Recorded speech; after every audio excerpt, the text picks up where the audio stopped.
Francisco Durán García, director nacional de epidemiología del MINSAP. Doctor, buenos días. Buenos días a todos ustedes que nos acompañan, hacen posible esta transmisión, a Abdiel que nos apoya y a todas las personas que nos escuchan y nos siguen todos los días.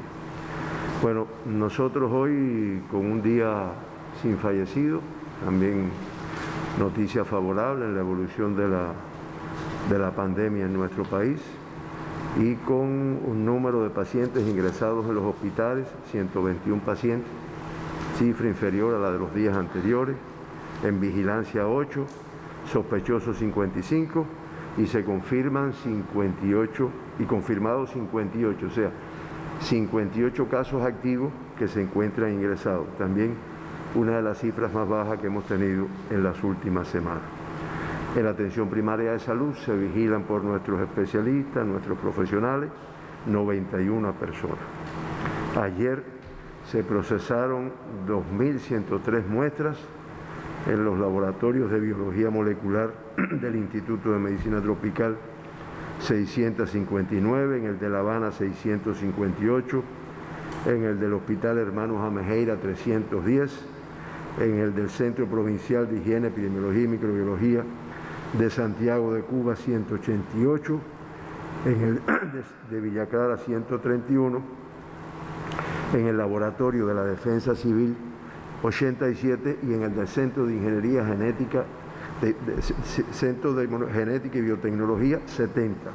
Como resultado del procesamiento del análisis de estas 2.103 muestras, 4 resultaron positivos. Todas las provincias, o sea, de todas las provincias se procesaron muestras y es lo que permite el estudio bastante uniforme de todo el país.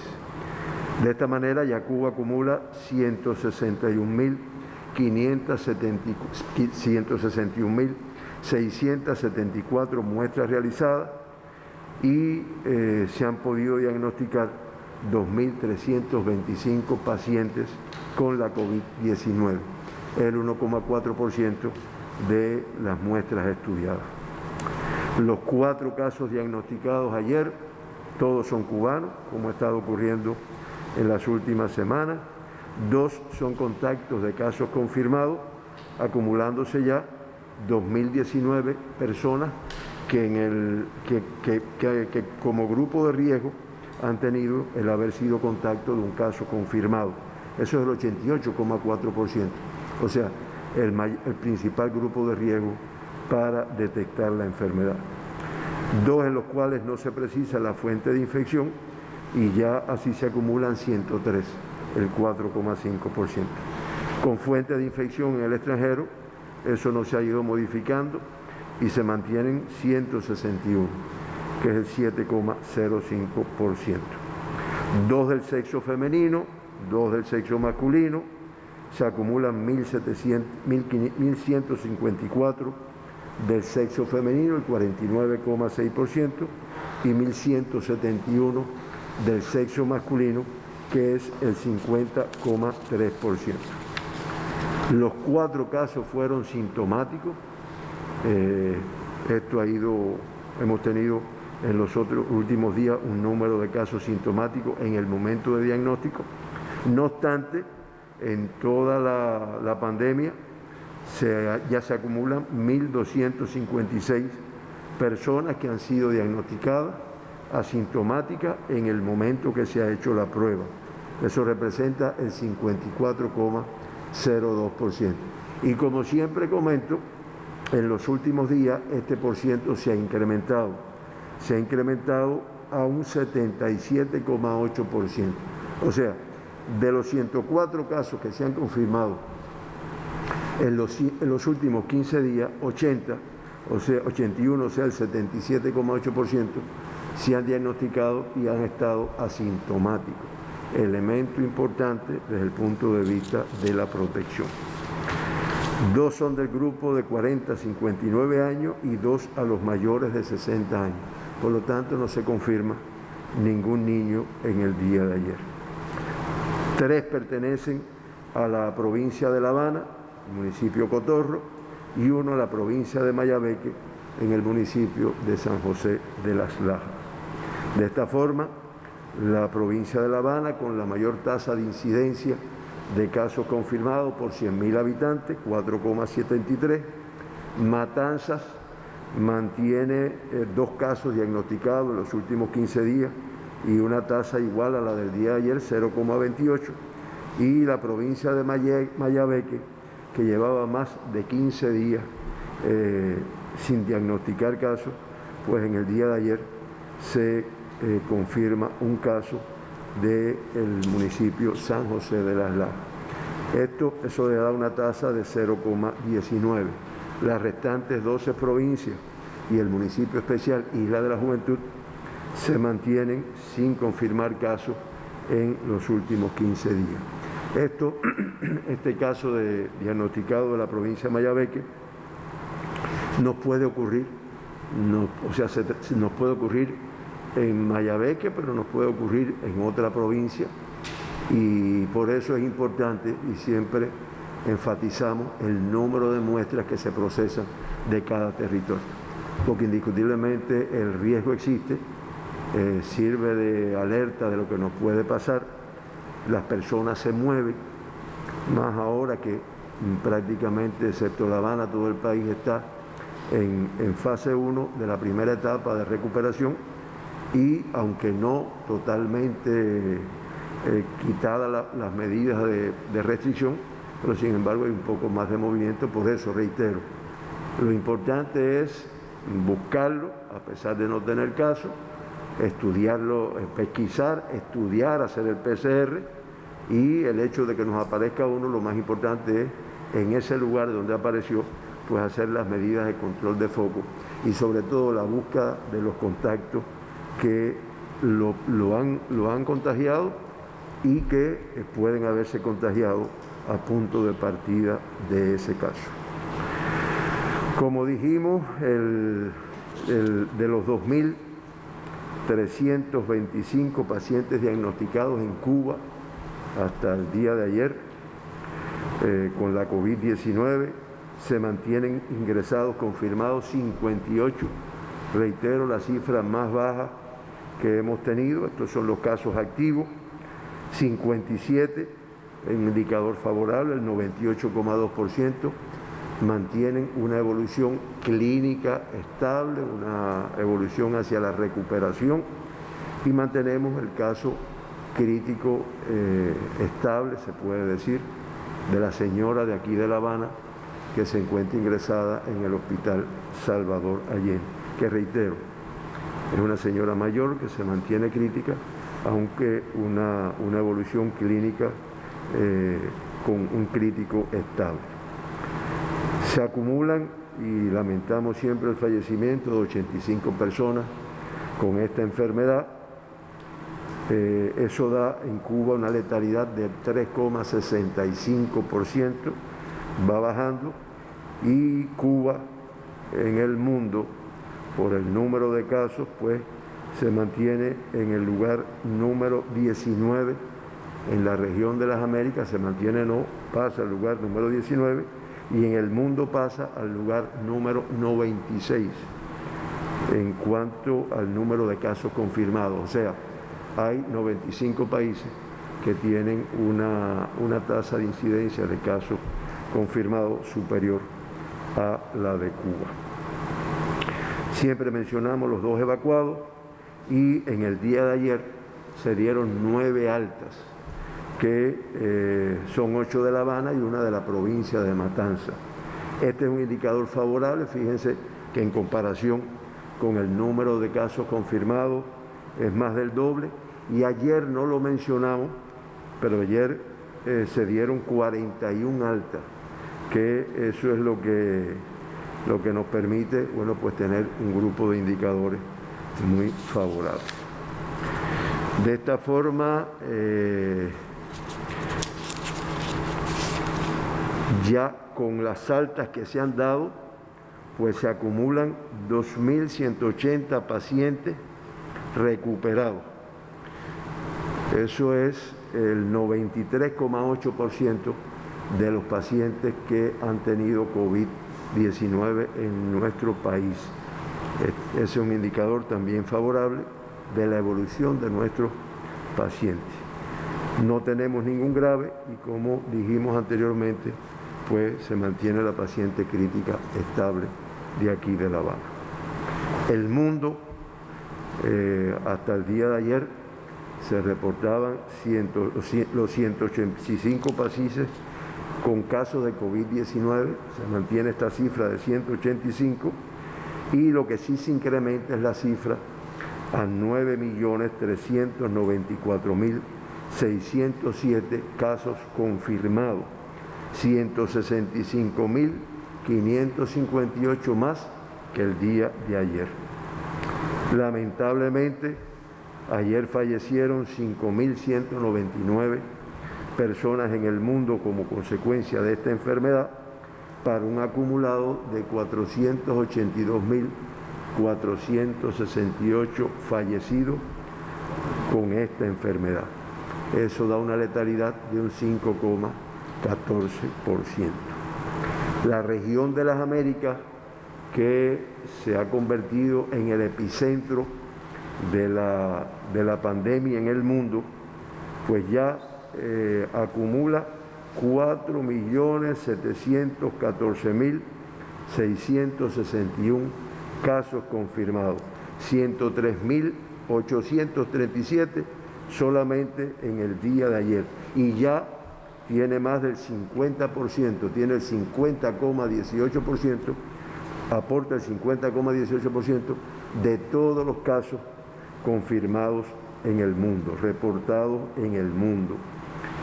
Ayer fallecieron también en nuestra región 3.606 personas, para un acumulado de 233.685 fallecidos, lo cual da en la región de las Américas una letalidad de un 4,96%. Yo le pedí a Lilian, que es la que nos apoya con todas las presentaciones, no sé si será posible, poner 3 gráficas que ayudan. Ahí tienen una. Eso es el número de casos reportados diarios con diagnóstico de COVID-19. Eso es por día. Fíjense cómo, lejos de disminuir, esto es una cifra que se ha ido incrementando día por día, y los colores lo que traducen es la región del mundo a la cual pertenecen esos casos. Lo que está en amarillo, que se ha ido reduciendo, eso es Europa. Lo que está en gris es Asia, y lo que está en naranja, pudiera ser el color, pues es la región de las Américas.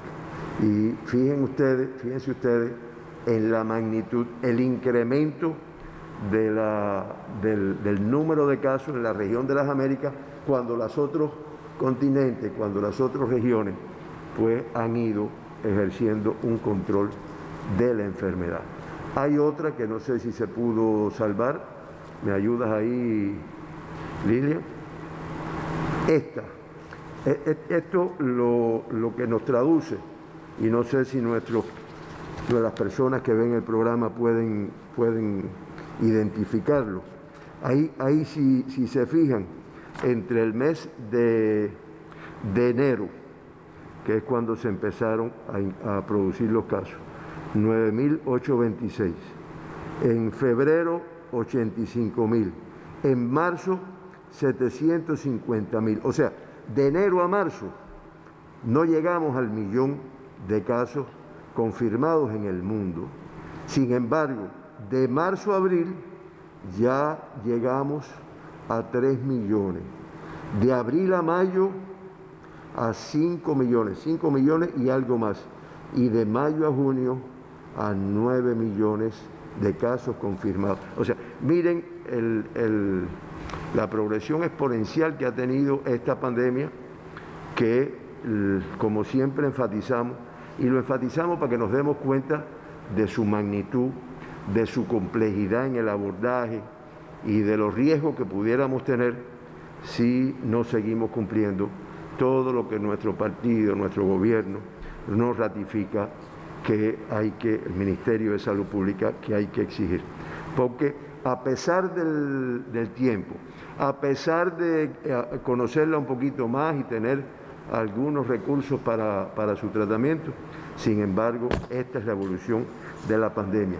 Y no sé si el gráfico de la mortalidad, ahí tienen el reporte de fallecidos, donde como ustedes ven, al principio no predominaba la región de las Américas y ya a partir posiblemente del mes de febrero, marzo, pues ha ido ganando espacio y el número de fallecidos por día, lo que predomina es el color naranja, que es el color de la región de las Américas.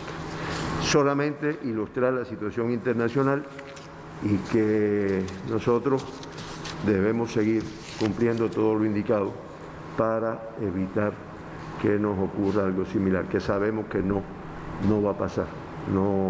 Entre el cumplimiento de nuestra población y la disciplina y la exigencia por parte de todos los que tenemos que velar por ello, pues no vamos a llegar a eso. Héctor, no sé si tengamos alguna pregunta. Sí, doctor, tenemos algunas preguntas para hoy. Comenzamos entonces. La primera pregunta la formula NBC de Estados Unidos y dice lo siguiente: muchos países informan que un gran número de personas que se han recuperado de COVID-19 se han quedado con daño pulmonar permanente. La condición se conoce como fibrosis pulmonar y se informa que es irreversible. ¿Los médicos cubanos están viendo lo mismo con sus pacientes recuperados? ¿Conoces el porcentaje de pacientes que han quedado con cicatrices de tejido pulmonar? ¿Cuál es el protocolo de rehabilitación en Cuba y hacia dónde van estos pacientes para estos tratamientos?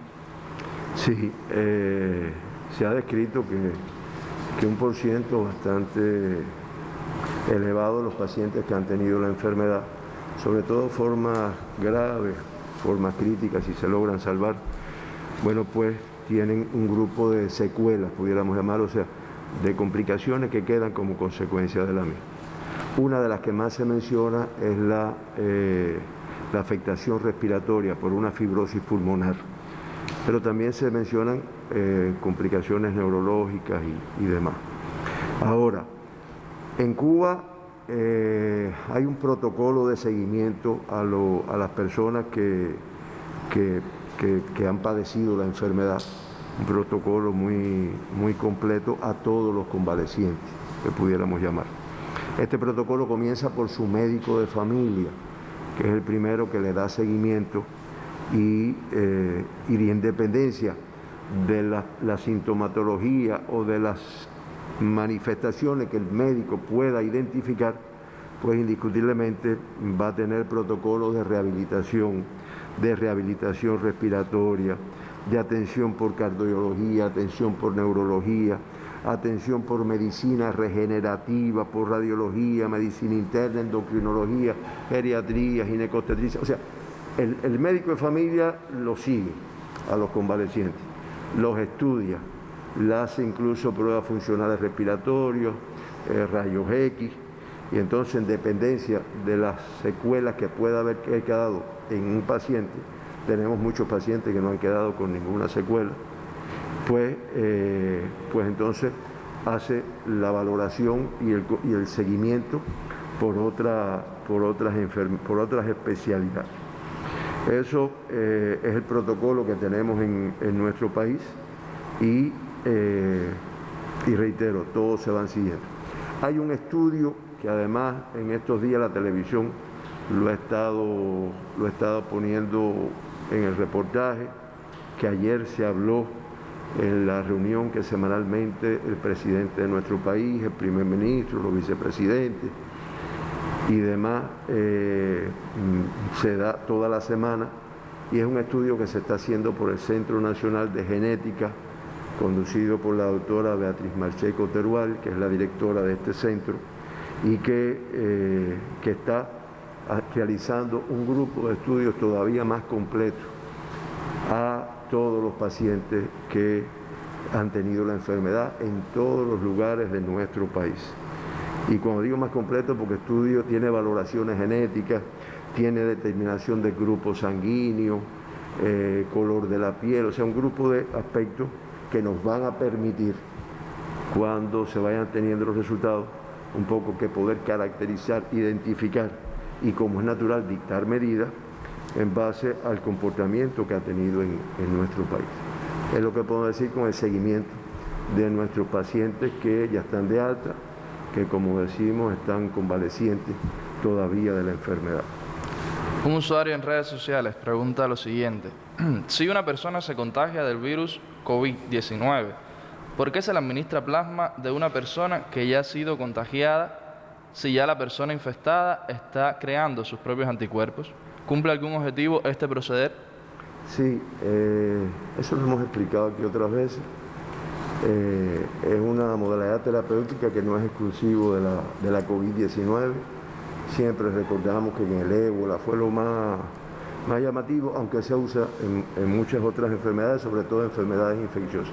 Y es que yo padezco la enfermedad, yo desarrollo un grupo de anticuerpos y esos anticuerpos los sacan y se lo ponen a un paciente que está grave o que está crítico, porque se supone que tenemos que reforzarle su sistema inmunológico. O sea, ese paciente que está grave, que está crítico, que tiene la COVID-19, él va desarrollando anticuerpos, lo que muchas veces no son suficientes para enfrentar el cuadro clínico, las manifestaciones. Y entonces ese es el objetivo, precisamente. Por eso el que pregunta, el usuario que pregunta, plantea que por qué le administro el suero de otro si él está desarrollándolo. Bueno, porque tenemos que reforzarlo para que apoyarlo. Eso, nosotros en Cuba ya se han realizado 28 tratamientos con suero hiperinmune de pacientes que se han recuperado. Tenemos que decir que un número importante de nuestros pacientes, después que se han recuperado, pues han brindado su sangre, esta posibilidad, y nos ha dado resultados en pacientes con estas características. Estamos hablando de 28, 26 aquí en La Habana, 2 en Villa Clara, y solo para información de la población, ¿no?, para la cultura médica que todos tenemos, el donante tiene que reunir un grupo de condiciones.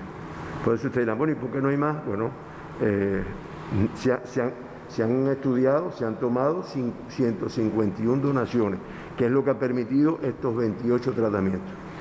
Y ustedes dirán, bueno, ¿y por qué los otros? Bueno, porque tiene que reunir un grupo de requisitos.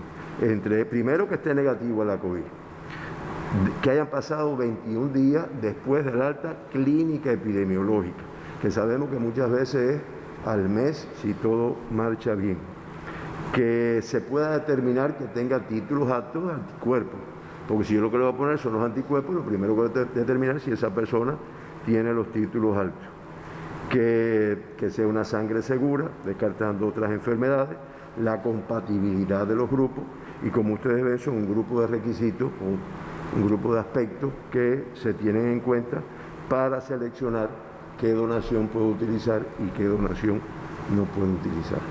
Reitero, se utiliza también en pacientes que permanecen positivos, a pesar de que clínicamente han evolucionado, que han hecho su tratamiento y sin embargo se mantienen positivos, pues también se utilizan desde el punto de vista de lograr una negativización al PCR tiempo real. Bien, ¿qué nos queda? Terminamos así la ronda de preguntas, doctor. ¿Alguna última precisión? Ahí yo solo recordar, lamentablemente, una desagradable noticia que la televisión transmitió en el día de ayer, en el día de hoy, y es el fallecimiento de un compañero de mucho valor para la salud pública cubana, para los sanitaristas, hoy que es el Día Mundial o el Día Internacional de Lucha contra la Droga, el toxicólogo con mucho reconocimiento fue realmente en el día el doctor Rafael Pérez Cristiano. Falleció ayer y lamentamos mucho, ¿no?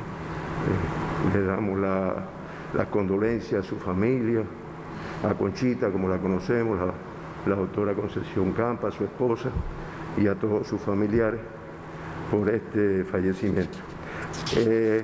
Pérez, como les decíamos, pues llevaba ya varios años con mucho prestigio internacional del director del Centro Nacional Centro para el Control Estatal de Medicamentos, Equipos Médicos y Dispositivos Médicos, que es el SECMED, una organización reguladora de nuestro país que regulaba todos los medicamentos, o que regula, perdón, los medicamentos, las vacunas, los equipos médicos que se utilizan y que se importan y que se producen en nuestro país, con un trabajo muy bueno, referencia a la Organización Panamericana de la Salud, autoridad internacional, y Pérez llevaba, fundador, llevaba muchos años al frente de este centro. Nuestra condolencia. Nuestras más sentidas condolencias, doctora, familiares, amigos. El agradecimiento para usted, para los corresponsales por sus preguntas y, por supuesto, para todos los que nos siguen. Devolvemos la señal a los estudios centrales.